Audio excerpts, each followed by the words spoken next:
Alright, taking a look at solving proportions this time. I'm going to see how to solve a situation where you've got basically a fraction equal to a fraction, because that's what a proportion is, and I'll show you an example of one here in just a second. But here's the key. Our goal is to isolate the variable, as we've been doing for some time now in the particular unit that you're probably working in.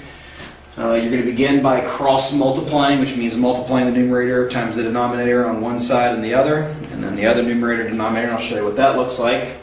And then the end is to solve the resulting equations. The resulting equation could be any of the former types. Could be one-step, could be two-step, could be multi-step, could be a variable on both sides. So you need to know how to deal with all of those situations in order to finish solving this thing. All right, what's a proportion first of all?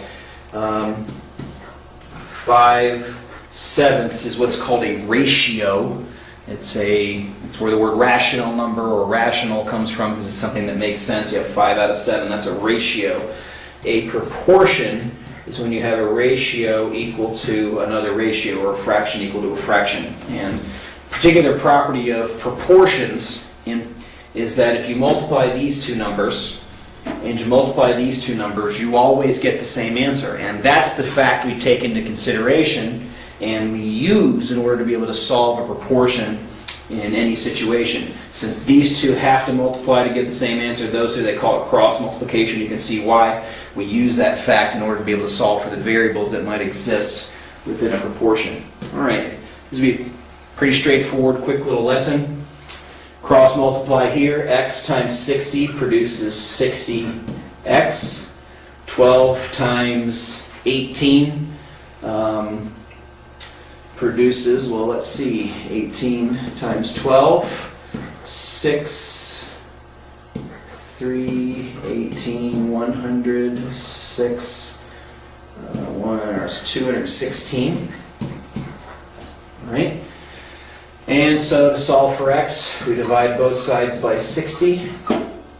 60's cancel, so x is equal to 216 over 60. Now this is a weird one, and I want to talk about the ways your answers could be. You could go ahead and divide this with long division or something of that particular nature.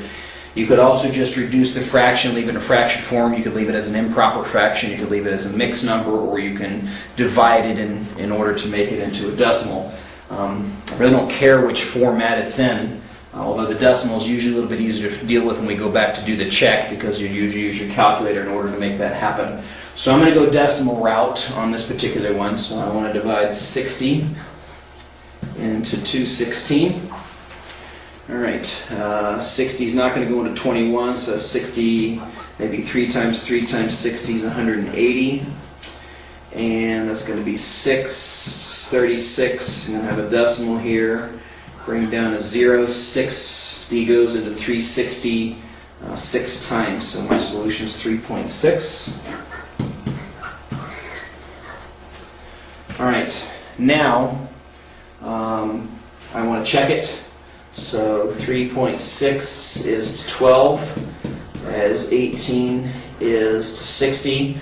Normally I would use a calculator in order to be able to do this, because I don't have one up here right now to be able to deal with. I want to go through, actually I do, so let's go that route. So let's choose El Calculatoro, and 3.6 divided by 12 is the decimal point 3.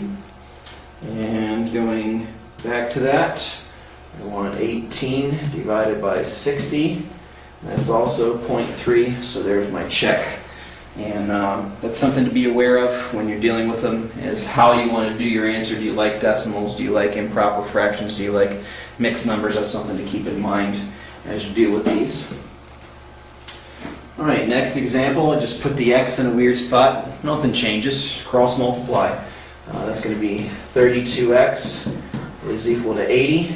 And so I solve this by dividing both sides by 32. Cancels the 32, so x is equal to 80 divided by 32. And 80 divided by 32 is 2.5. Alright, and I check. 8 is to 2.5, as 32 is to 10. I would definitely check this with your calculator. Clear. 8 divided by 2.5 is 3.2. And Let's see if that's the same as 32 divided by 10, which I already know it is. I don't even know why I use my calculator. 3.2, and that ends up checking. So it's letting me know, using the cross multiplication process, find your answer. Checking process is the same, not a big deal. All right, a little bit more complicated this time. Because I have an expression here versus just a variable. Now they're all expressions, but this one's a little bit more complicated of an expression. But procedure-wise, nothing changes. Cross multiply, just got to make sure we distribute here. So that becomes 30x plus 150. That should be equal to 130. All right. Subtract 150 from both sides. And that's going to zero out. So 30x is equal to, what's that, negative 20. And so x, when I divide both sides by 30, is going to be negative 2/3. That's not one I want to write as a decimal, so I'll leave it as 2/3. And I'm definitely going to want my calculator to be able to check this guy and make sure that it's right, especially in a situation like this. Negative 2/3 plus 5 divided by 10 is equal to 13 divided by 30. This is where being able to do your conversions quickly in your head is going to be a good thing. Negative 2/3 plus 5 is 4 1/3. Divided by 10 is equal to 13 over 30. Now when I go to use my calculator on this beast, I need to type it in a decimal form. I don't want to have to type it in fraction form unless you got a calculator that can do that easily. So it's clear there. 1/3 is a decimal, is a bunch of 3s, so I'll throw a bunch of those in there. Divided by 10 is 0.43 repeating. And then I want 13 divided by 30 is 0.43 repeating, and I got my check. So that's a correct answer. It's not a pretty one, but it's a correct answer that happens to work.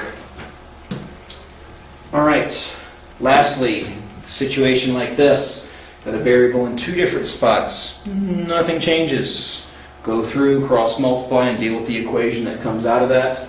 So cross multiplying here, 12 times x is 12x, 7 times x plus 5, make sure you distribute, becomes 7x plus 35. That's going to be the common mistake that you'll probably make in this case. Now I've got variables on two sides, no big deal, I know how to deal with that. Negative 7x, negative 7x, that makes 0 here. So I end up with 35. 12x minus 7x is 5x, so we ended up with a nice pretty answer. Divide both sides by 5, crosses those, so x is 7. Going to check that x is 7, so 7 over 7 plus 5 should be equal to 7 over 12. I won't need my calculator here. This is 7 over 12 equals 7 over 12, and the check works. All right, solving proportions. The only real step that's involved here that's new is the cross multiplication process. So if you end up with a proportion, you can solve that by cross multiplying, and then you deal with the resulting equation the same way you would have with one-step, two-step, multi-step, or variables on both sides, which are things that you ought to know how to do. So that's how you solve proportions. Until next time, see ya!